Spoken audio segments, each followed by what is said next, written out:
অনুরোধ করা হয়েছে আমরা গ্রহণ করুন।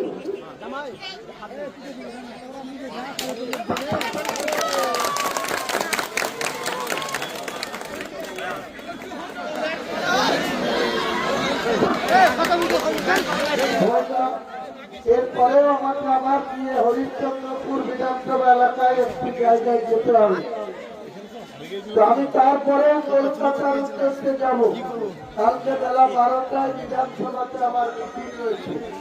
কাজে সেই মিটিংটায় আমি চেয়ারম্যান আছি বিধানসভার সিএলডি কমিটির।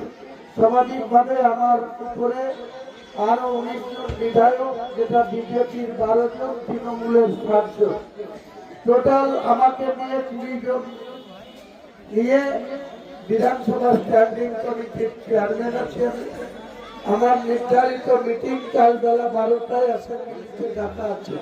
স্বাভাবিকভাবেই করণদিঘি থেকে আমার ফেরত যাওয়ার কথা, কিন্তু মিন্নাত ভাই আমাদের রাজ্যের স্টেট কমিটির ভাইস প্রেসিডেন্ট এবং উত্তরবঙ্গের 6টি জেলার দায়িত্বপ্রাপ্ত পর্যটক, ওনারা আপনাদের কাছে কথা দিয়ে এই নির্বাচনী কার্যালয় জনতা উন্নয়ন পার্টি কার্যালয় ওপেন করার জন্য সিদ্ধান্ত নিয়েছে। তাই আমাকে আসতে হলো।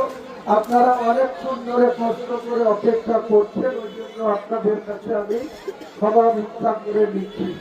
আপনারা সবাই ভালো থাকবেন, সুস্থ থাকবেন, শান্তিতে থাকবেন, এটাই আমার কামনা।